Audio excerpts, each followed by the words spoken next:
came in January of 2020. I went to Albany for the first time, and by March we were locked down with the pandemic. It's been an unusual time.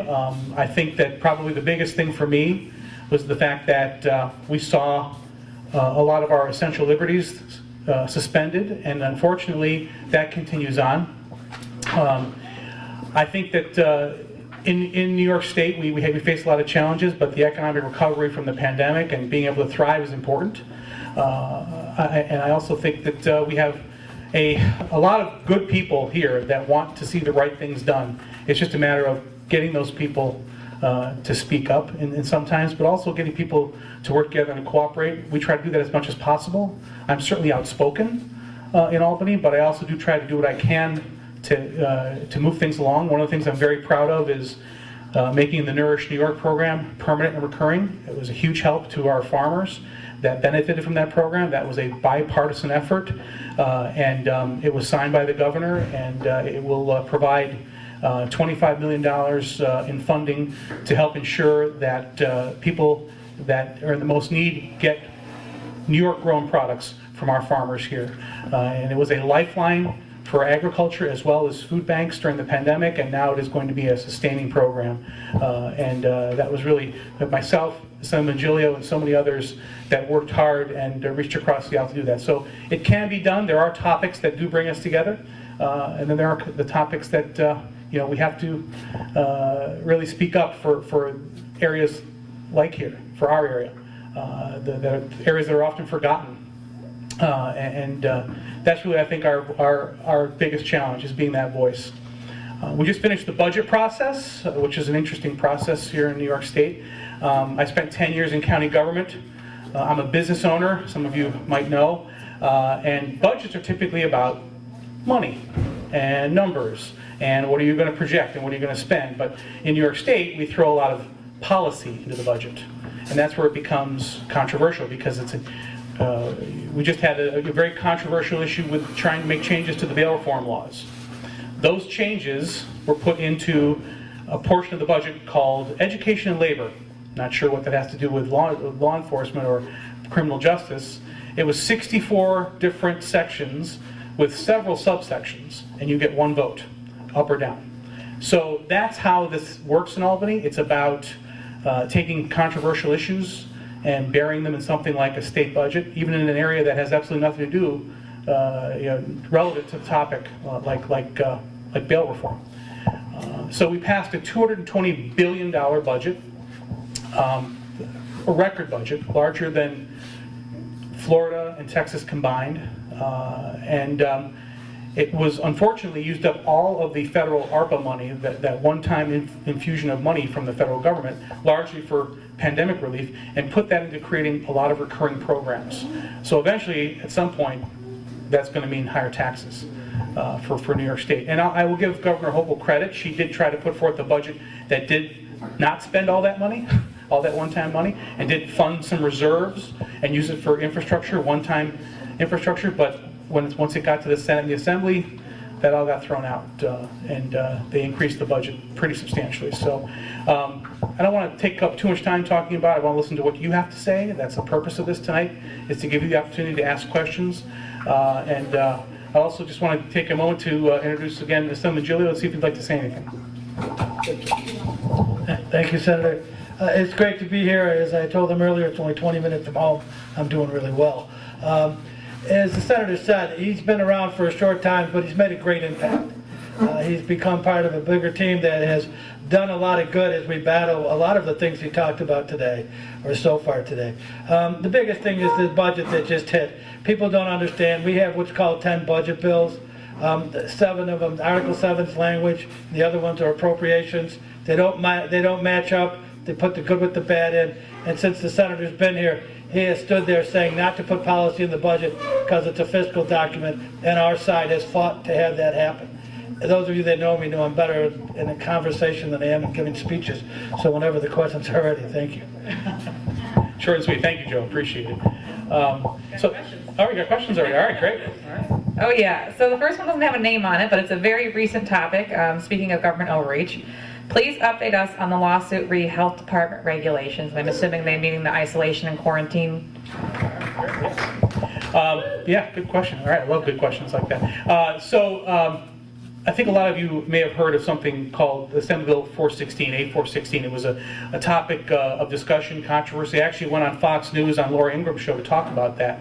And it was a bill that went nowhere for several years that essentially would give the governor and the Department of Health the authority to essentially take someone out of their home under the suspicion that they might have a communicable disease. That was a Assemblyman Perry bill. I think it goes back to 2015, if I'm not mistaken. Before the pandemic. And that bill went nowhere.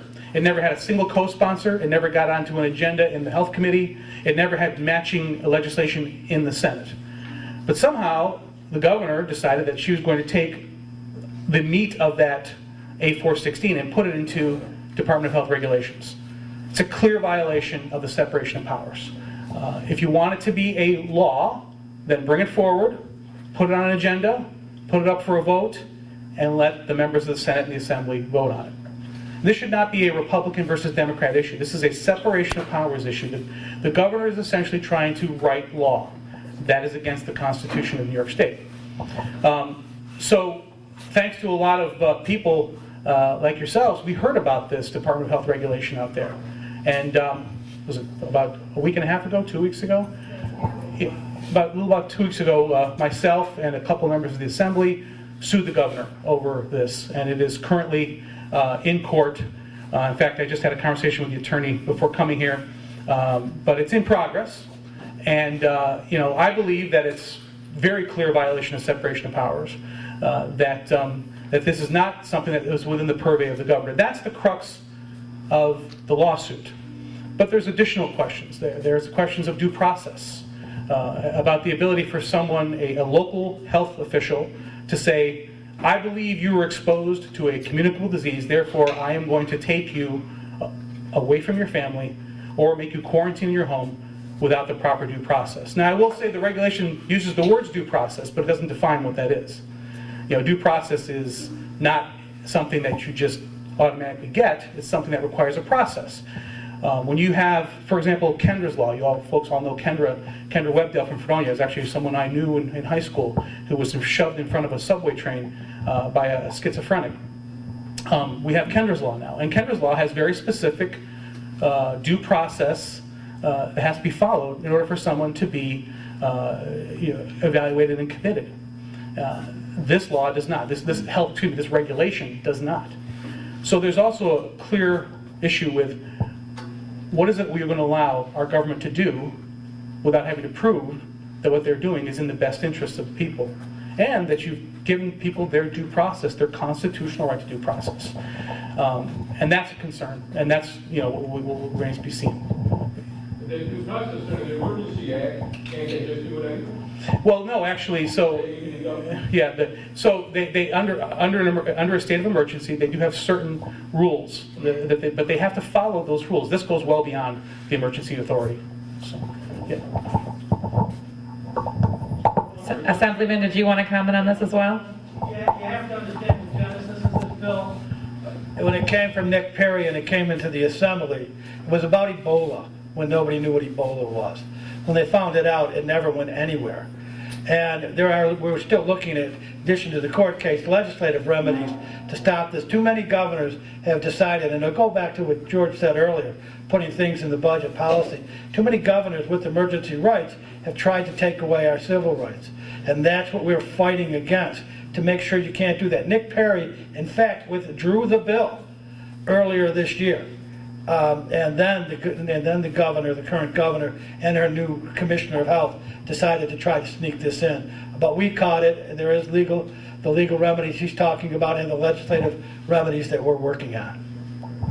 Thank you. All right, we're going to dive into another very timely topic. Aaron said, what's being done to fight the people in Albany who want to outlaw burning of wood, natural gas, and propane, which that's what a lot of us out here heat with? Yeah, folks, you have to pay attention to this. This is really important.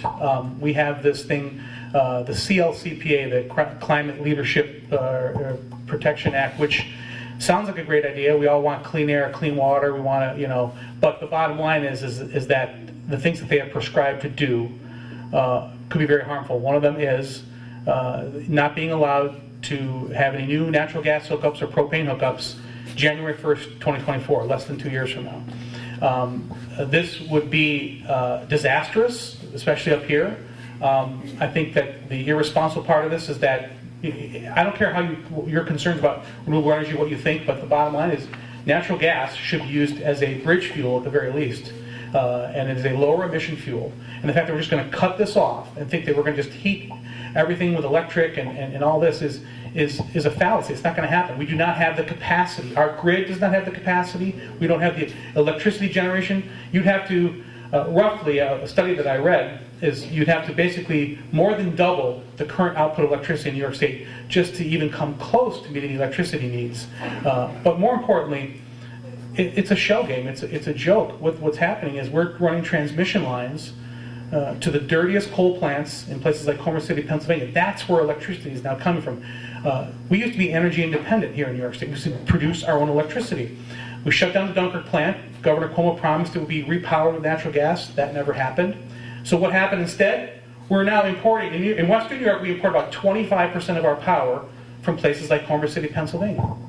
So if it's truly global climate change, then what does it matter if you're generating power in New York or 100 miles down the road in Pennsylvania? It's still greenhouse gas emissions, it's still carbon emissions. This is so that we can pretend, and I use the word pretend very intently, pretend we're doing something about climate change here in New York. Because in the end, we're actually making things worse, not better.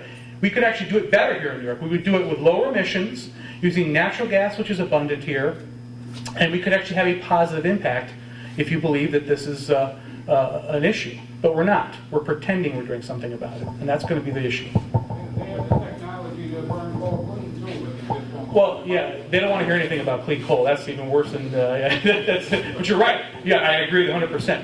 But there isn't an engineer that would sign on to this plan. This is all activists. This is all environmentalists, and it's the people that are making big money off of this push to green energy. All these people that want to blanket upstate New York with wind turbines and solar panels that are making big money off of government subsidies, because none of these things are profitable without government subsidy. They want to put wind turbines in Lake Erie, which is a disastrous idea. We'd be the guinea pigs. Nowhere in the world is there a fresh water supply that has been potentially endangered by drilling into the bottom of that lake, which we all know because a lot of us, like myself, remember when Lake Erie was considered a dead lake because it was so toxic. All that stuff's still there, it's just covered up. And we're going to dig down and pour God knows how many tons of concrete into our lake that 11 million people draw their drinking water from. It's just a bad idea.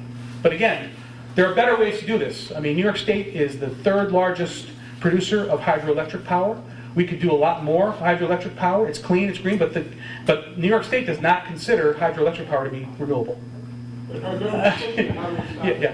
Well, the bottom line is that I think that the governor, I think people are starting to understand what's going on. You got to wake up. We got to wake up, Western New Yorkers.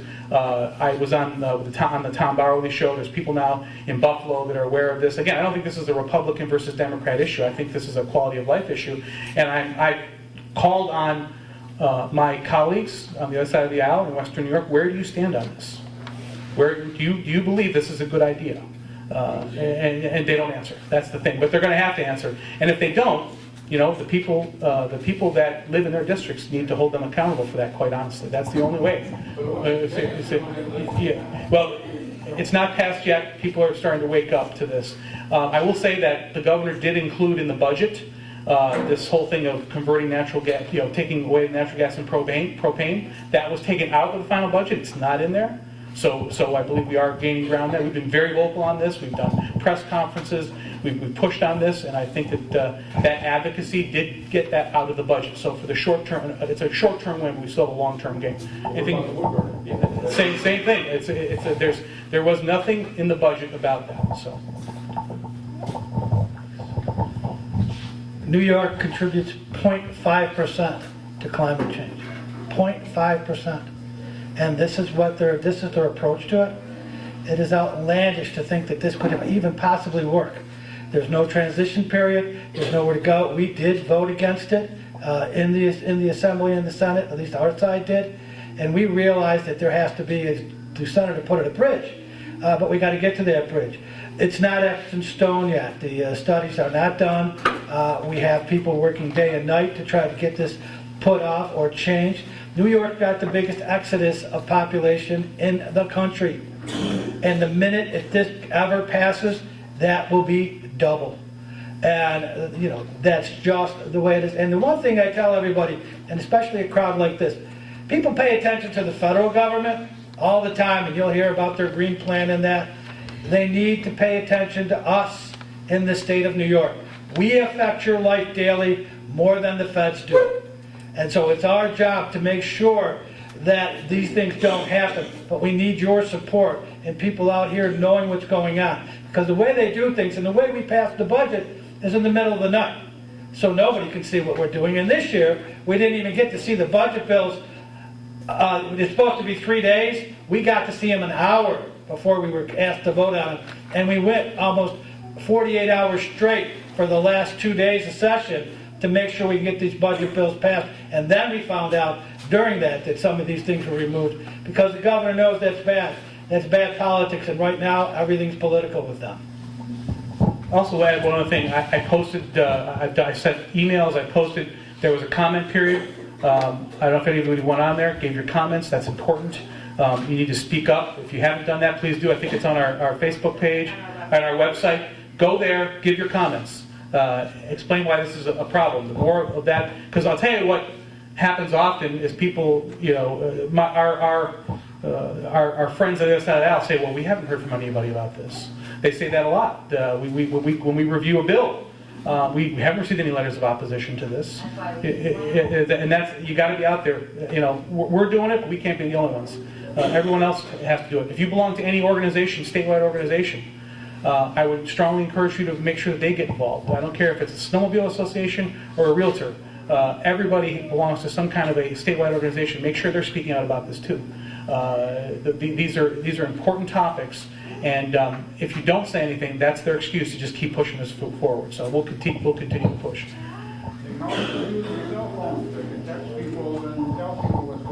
Yeah, absolutely. I mean, there's if you go to our Senate website and also our Facebook page, there's contact information. So please do. There's strength in numbers. Another timely question, unfortunately. How do we remove legislators and senators and governors who ignore the will of their constituents? And I'm sure most people saw about an hour before we walked in today, the Lieutenant Governor resigned appropriately based on some charges today. But how else do we get people out of office? You know, in New York State, there's a difficult process. I remember when I was a county legislator, we looked at this. You know, but there are the articles of impeachment, but the problem is that in itself is a political process. You know, Andrew Cuomo, when he started the process in the Assembly, the way it works is you've got the Senate and the Assembly. The Assembly essentially is, for lack of a better term, they're the lawyers. They're the ones who develop the case. They interview witnesses, and then they present articles of impeachment to the Senate, and the Senate conducts a trial. Well, the Assembly never finished the job. Well, once the governor said he was going to resign, they stopped. The Judiciary Committee stopped. And that turned out to be, in my opinion, a mistake. Because one of the things that could have been done if he was fully impeached was there could have been written into the impeachment barring him from ever running for office again. Now, this has happened historically. They actually had a governor about 100 years ago that was impeached. And they never actually, in the impeachment, put that in there that he wouldn't be able to run again. And sure as hell, he ran for Assembly and won. So, I think that was a mistake. I think that the governor cut a deal, and they stopped their investigation. So there is a process there, but the process in itself is also very political. New York doesn't have recall with one of the many things we've proposed in the past that it should have. As the Senator explained, the Judiciary Committee in the Assembly was charged with doing the investigation, and they did it, and it was near completion. when the governor, one first thing in the morning said he was going to fight it out, and then by 11 o'clock he resigned, strictly because of what the senator said. He knew he was going to try to run again, and if we would have got to full impeachment and the Senate would have tried and found him guilty, then they could have made the caveat that he could never run for public office in New York again. But that's the problem. We don't, once they're there for a long time. Governors especially should have term limits. The governor's been there for 12 years, the former governor, and he wanted 16. And it was only because his ego wanted to beat his father. I don't know what that says about him, but that's another story. The fact of the matter is that we need to have those kind of things, because when the people are fed up and see something's going wrong, I think recall is a way they can get their voice heard. Now, recall only means that they'll be voted on again, so they have a chance to stay. But the fact of the matter is let's have that option, and let's have term limits for the Attorney General, for the Comptroller, for the Governor, all those administrative spots. Once they're there too long, that's what you see the problem, because it doesn't get to be about the people in the state of New York, it gets to be about them. All right, thanks. Another question? All right, a little more local this time. Barbara said, over the past 30 years, we have lost the Psychiatric Center, Jan Adam, and Tri-County Hospital. We are concerned as to the state's plan for Gowanda Correctional Facility. Will this facility end up like Jan Adam and end up in decay? Yeah, that's a good question. I don't know the answer to that question. I can tell you we've asked that question and we don't get answers. We have a problem there. There's no doubt that we have the Main Street School in Silver Creek. Anybody that's driven by there knows what a problem that is. And there should be a plan for these things. And it's not that we don't have the money. I mean, we've spent a lot of money on a lot of things. We could have a fund in New York State to take these buildings down. But the bigger issue is that why do we do this in the first place? Gowanda and Collins are tied. They rely on each other. As far as the physical plants, they need each other. And this was a political choice. This wasn't a business choice to shut that down. The other issue I have is I believe that the reason that we have such a historically low number of inmates is because we're letting criminals out onto the street. So eventually that tide's going to turn the other way. And then what are we going to do? So my hope is that they keep this facility, which, by the way, on top of being a correctional facility, also had some specialized programs that they just cut off like that, for people with DWIs, people with substance use disorders, things like that, that just went away because of a political decision that was made. I have called out the acting Commissioner Annucci several times on this. I did it again in the budget process. He was up for nomination.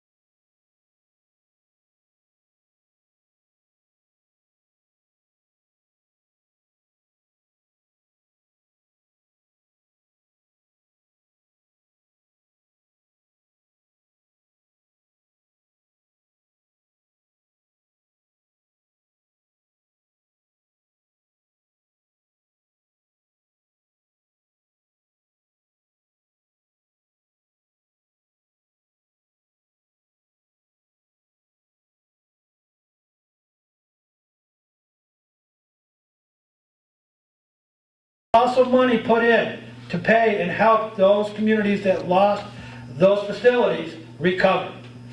We attempted to sue them. I went to Nescova's lawyers and said, how can we pass a bill in a budget that violates a 2005 law?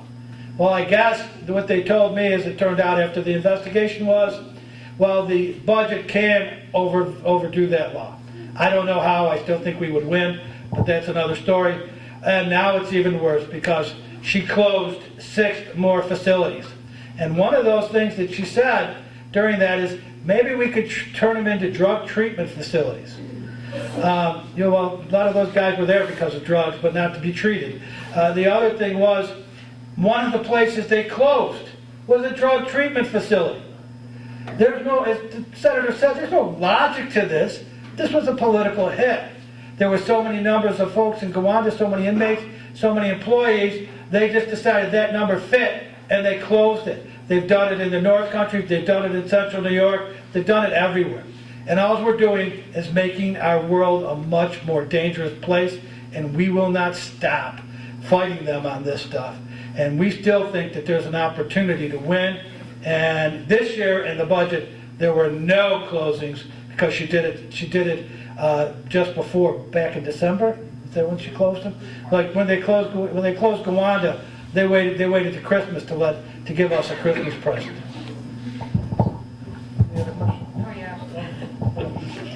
Kirk's got a list of reasons to leave New York State, but I'm just going to name a couple so you can address them. He talks about the legalization of pot and how it stinks, and most people, people are driving, and how do we address that? And then also illegal immigrants. He says, why the hell are they being allowed in or able to vote? And especially New York State, where we give them even more. So if you could address those two things to start.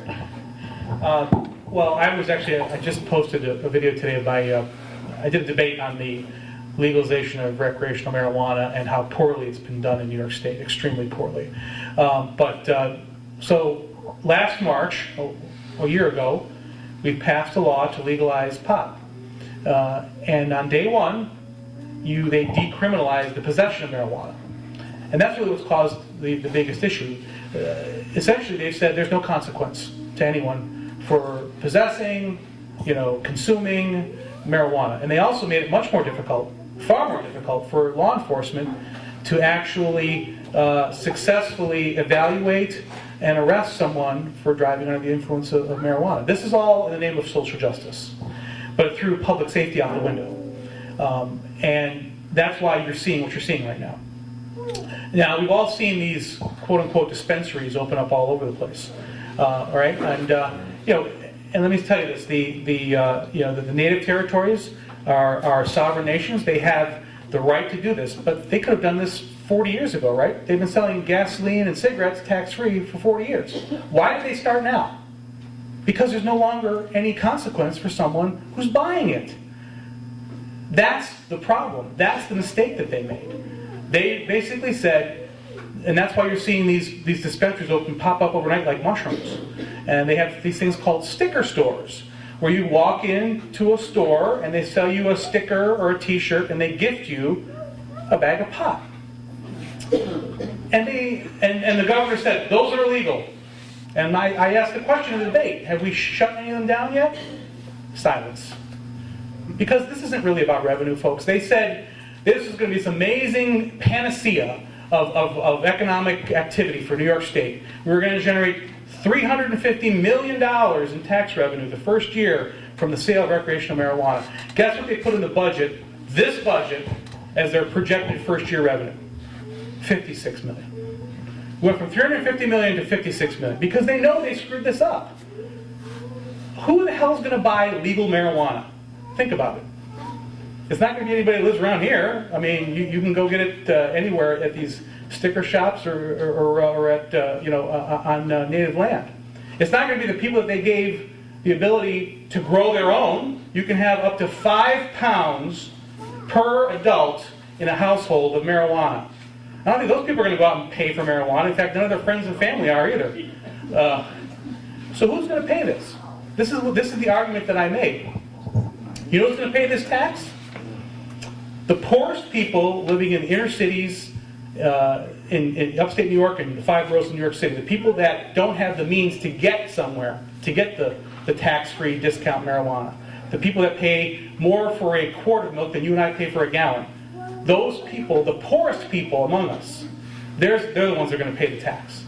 And that's why the revenue is so low. That's why it went from $350 million to $56 million. Because the truth is, this is what they wanted. They wanted this to be a free-for-all. And they got what they wanted. They got what they wanted. But they lied to us and said this was going to be this amazing economic boon for New York State. It's not going to be. And if they continue down this road where there's no consequence, you're going to have people... right now, you cannot use the smell of marijuana as probable cause for a police officer to take someone out of a car and do a roadside sobriety test. Yet, if you're drunk and they smell alcohol in your breath, they can pull you out of the car. That's the double standard. We're going to go back 30, 40, 50 years to what it used to be like with drunk driving, that's what we're going to do with marijuana in the name of social justice. And that's really tragic, because the difference between how we treat alcohol and how we treat marijuana, that delta is going to be measured in injuries and deaths. And that's the truth. And even if, I don't care if you're a strong proponent of legalization of recreational marijuana, you should be absolutely outraged as to how it has been rolled out in New York State, and that's the truth. Oh. I forgot the rest of it, sorry. I forgot what was the second point. Yeah, in New York City, undocumented people now have the right to vote. I think that's wrong. I mean, there should be certain privileges reserved for citizens of the United States and citizens of New York State, period. That's just the way it is. As Ronald Reagan said, a nation without borders is not a nation. And that also goes for New York State. We spend a lot of money for things that we should not have to, taxpayer money. And at some point, we're driving people out of New York State. We lead the nation in out-migration. And at some point, you have to say, you have to make a correlation between bad policy and the flight of people from New York State. And this is just another example of that. So, yeah. The productive people are leaving, absolutely. So any other, anything you want to comment on that?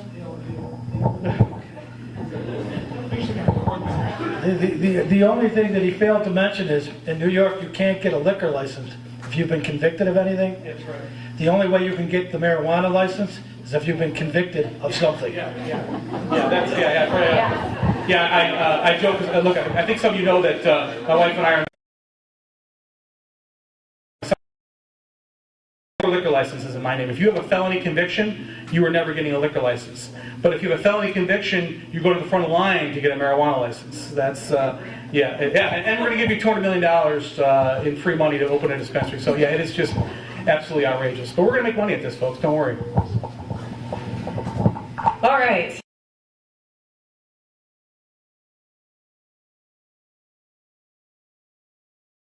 You know, you have a lot of state regulations that make it more expensive. And if you want something built in New York State, it's going to cost you more here than virtually anywhere else in America. And that is why the state steps in. We just had a situation with this horrible overtime rule for farmers, where they want to lower the threshold again. And what is the state doing? Well, we're going to subsidize the overtime because it's more expensive to farm here in New York State than anywhere else in the nation. Now, this is eventually a game we're going to lose, right? Because you can't keep doing this for every situation and every project and every industry. You're going to lose this game eventually because you're going to run out of other people's money. And that's really where we are right now. But in general, I'm supportive of economic development efforts that level the playing field with the people that we're competing with, especially here in this area, because we compete with Pennsylvania. And if we use every economic development tool in our toolbox in New York State, all we do is level the playing field when the people in Pennsylvania do nothing. And that's the challenge we face. It's a unique challenge we face here in Western New York, especially in the southern tier. So, you want to pass on that one? Okay.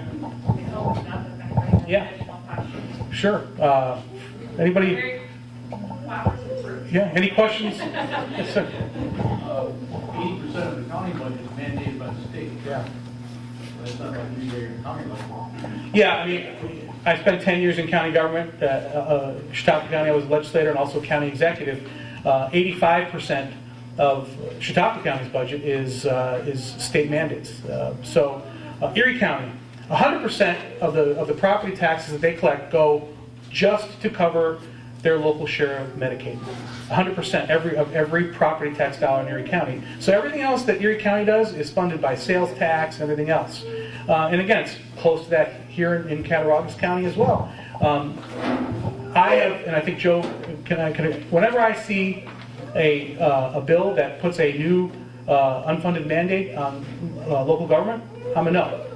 Because I spent time in local government. Unfortunately, most of my colleagues haven't spent time doing anything other than being a community activist, whatever that is, or a staffer who now became a senator or assembly member. And this means you don't really you're not in touch with reality. You haven't been in local government, you haven't been in small business, you haven't had skin in the game. You have theory about how these things work, but no actual reality as to how it works.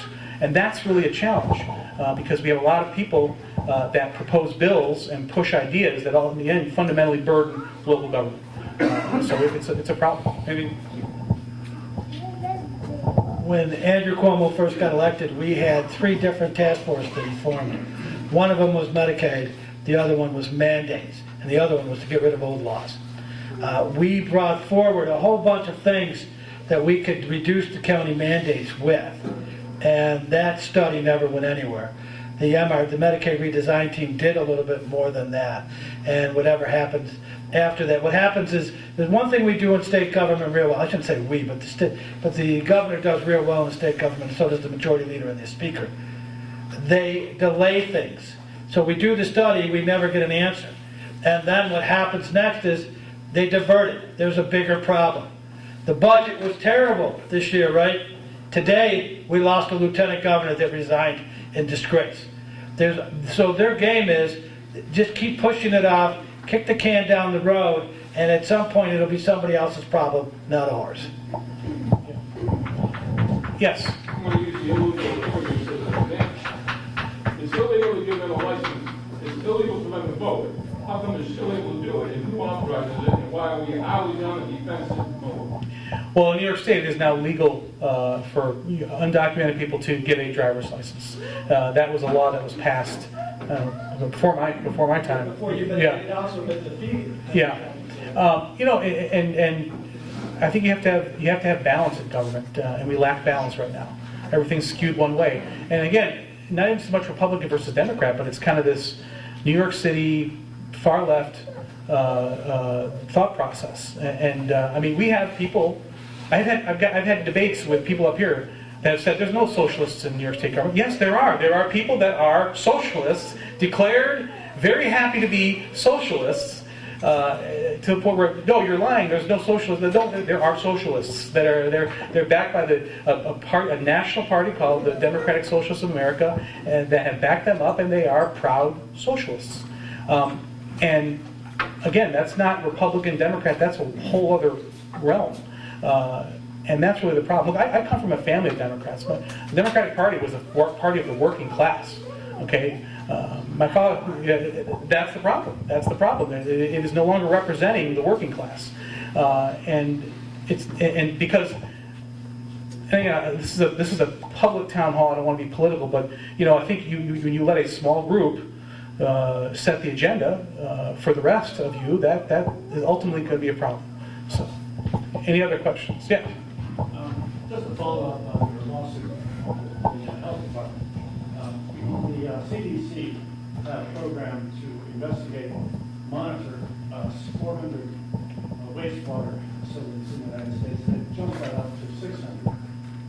And they don't say anything about quarantining people, but they're after some COVID or some toxin. And at the same time, Fauci is saying we're going to have a major outbreak by June. What is the correlation between the ramping up of these wastewater investigations by the CDC and the effort by the government to investigate wastewater? And I can't tell you, and I don't have any kind of knowledge on that at this point. I'd certainly love to learn more about the wastewater issue. So I don't know the answer to that question, and I'm not aware of that, but that's perhaps something we can look into, and any information you have that you can share with us would certainly be appreciated. The second part is, Yeah.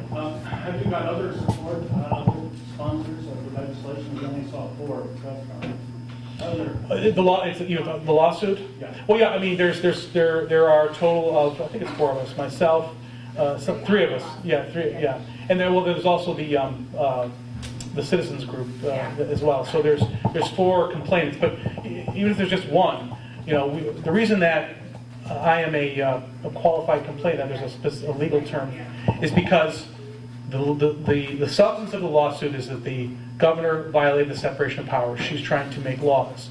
I'm a lawmaker, so I have standing. That's the word I was looking for. Standing in a lawsuit because she's violating essentially my right as a state legislator by trying to commandeer the ability to make laws. So that's the substance of the lawsuit, and that's why we have a standing in that lawsuit. And I think it's very clear, if you read the Constitution, it's very clear that this is an overreach. Yeah. Well, how is it that you can have that process in the first place? Because all that is that we're all trying to put things through against the will of the people, and they can't get through legislation. Yeah. So how did this thing get set up? How did we get Well, you get set up because during the pandemic we got very comfortable with having a dictator versus a governor. I mean, there's no other way to say it, because the legislature very happily ceded its authority to the governor. Now, it was under the fear of we needed to be able to have a quick response to an unknown threat in this pandemic and this virus, and we didn't have time for it to be slowed down through the legislative process. Okay. Governors had that authority. That's why you have an executive, so that they can respond to emergencies. But the fundamental argument that I've been making is that's great when you're talking about a hurricane or a flood, but not 2 years. And that's we're way past that point, and that's where you have to restore, the checks and balances of having co-equal branches of government, and that's the fundamental. That's the fundamental of the lawsuit. How long is it going to take for something like that to take effect today? Well, there's. I can tell you that just today I had to sign off because the governor's lawyers decided they want to change venues. So that's a stall tactic. So they're going to drag this out as long as they can. Yeah. Yes. Where are we at with taking this emergency act down? Well, there isn't right now. There is no. I mean, there's no emergency. That's the thing. There's no. That's the whole problem. There's no. She's not operating under an emergency. I'm talking about like in DC, completely taking that power back away from them. Well, again, I can't speak for the federal government. I'm at the state level. I'm just saying that we have she extended the executive order another 15 days, but we're not operating under the emergency authority that was originally granted to Cuomo. So, Does the CDC control everything? yeah, I can't. Yeah, the CDC. I know. Again, yeah. Vaccines and stuff. Yeah, the CDC.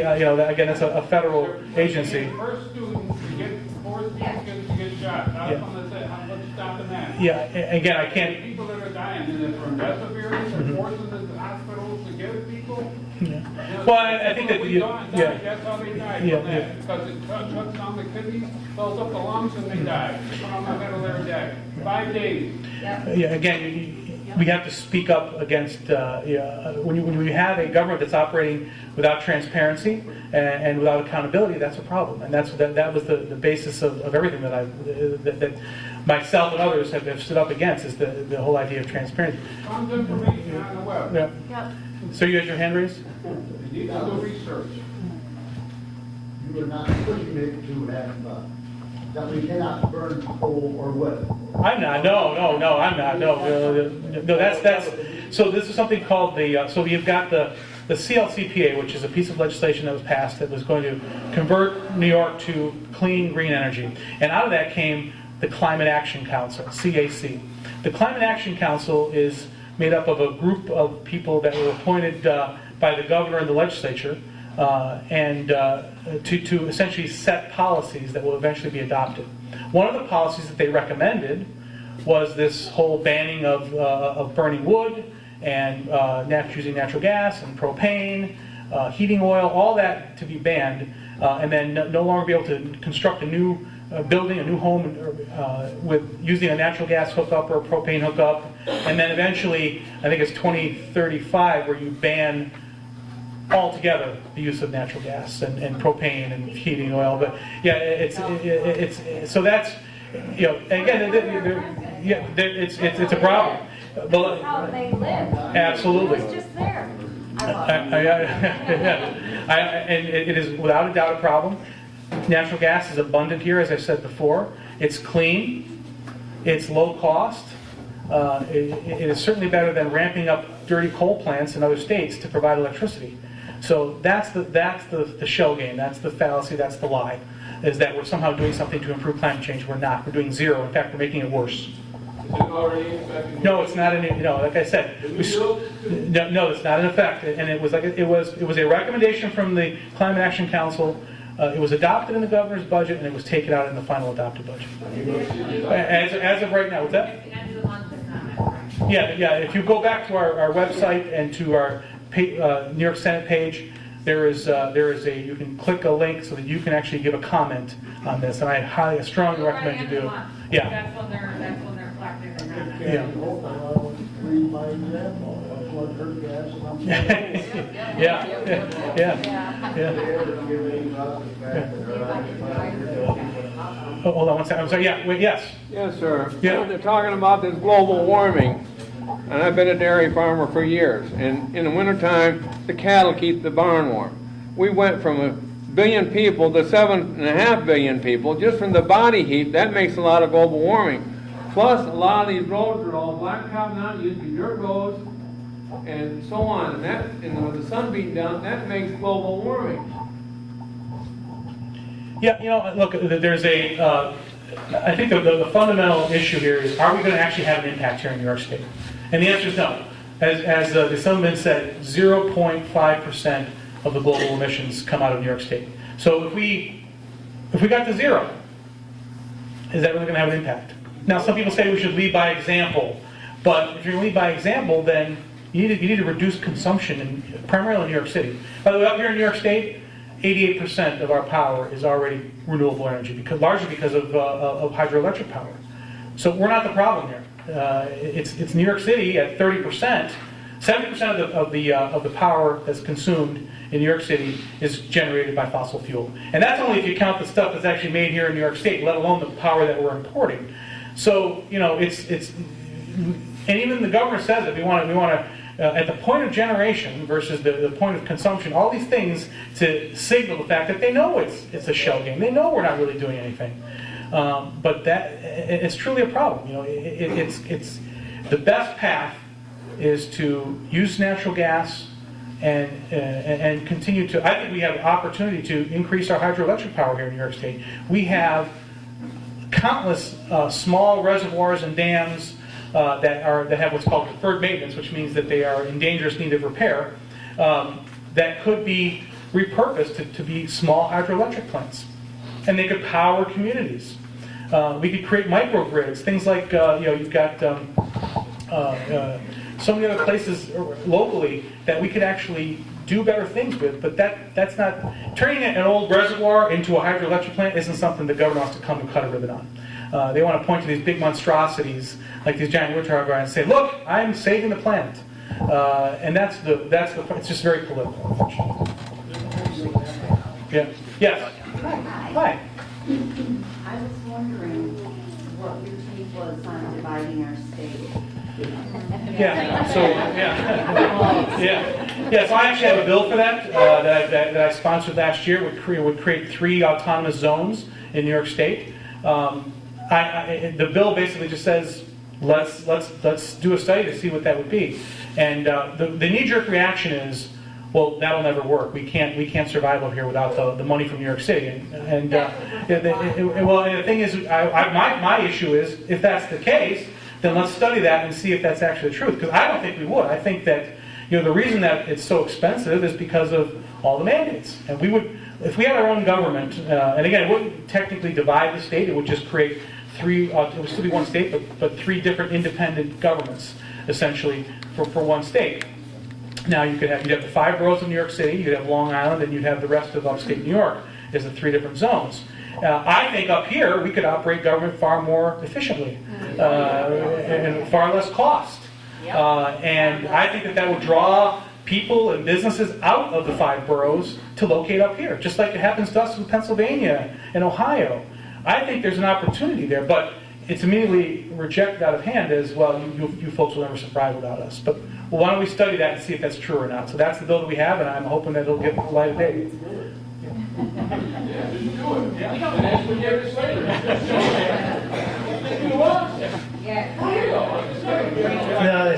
It's not possible that way. Although I did watch a movie about the Free State of Jones one time during the Civil War, when part of the South decided to secede from the southern states and do it the same way.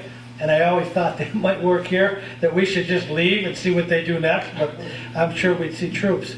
I don't think they'd want to come, don't get me wrong. There are guys. They wouldn't want to come. I mean, you have to look at the whole situation. I have looked at the two-state idea, a three-state idea, and a four-state idea. The last time a state split in the United States was West Virginia from Virginia in the Civil War. It has not happened since. California, which we get compared to quite a bit, wanted to split into 3 states. They had a referendum, and they had referendum in California. We do not have it here. And that was pulled off on a technicality. So we were waiting to see what would happen there. Other states in the Union, including Pennsylvania, Illinois and Chicago, Pennsylvania and Philadelphia, Kansas and Missouri and Kansas City, they all want to do the same thing because there's not a balance. We're not represented the way we should be anymore. And the only thing that would change if you were to split New York into two states, and I'd leave Long Island with them, would be that we would only get 2 new senators, and then you would get a new state government, which would have a governor, attorney general, and comptroller. So the government doesn't change, because Congress would stay the same, because you would have the same amount of people, and that's what Congress is balanced on.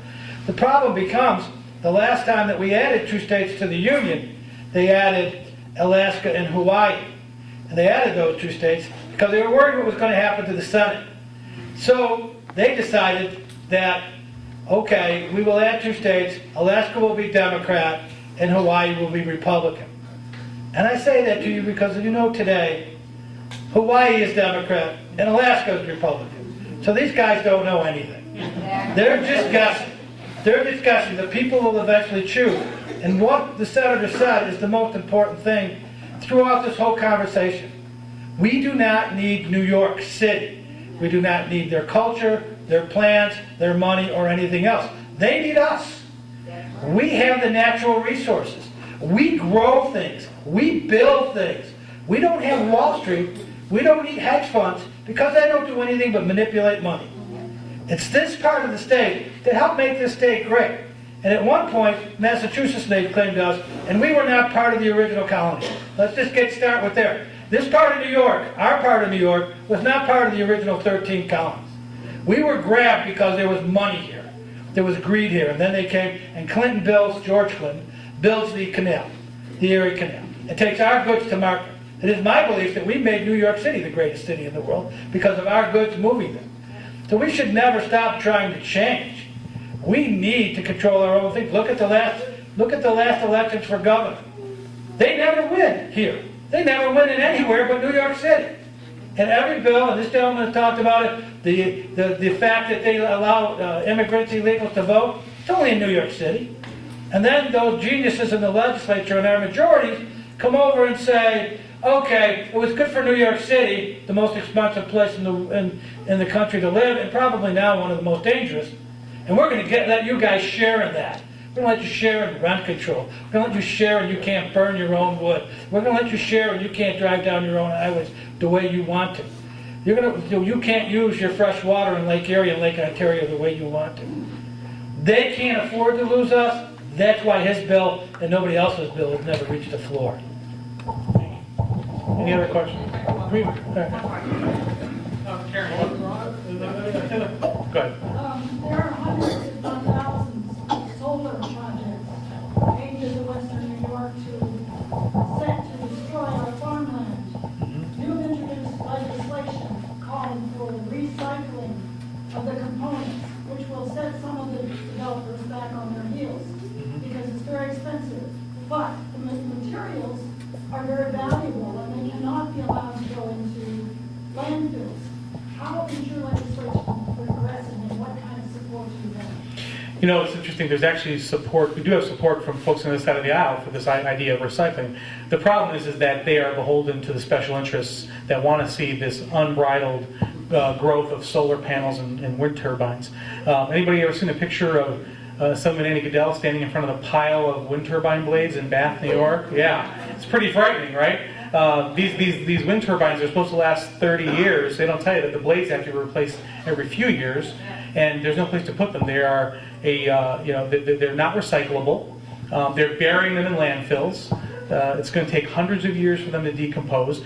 Same thing with solar panels. Solar panels are made up of toxic materials. They're, both wind turbines and solar panels use what are called rare earth metals, which are mined in places like China under horrible environmental and human conditions, child labor, things like that. I mean, this is not.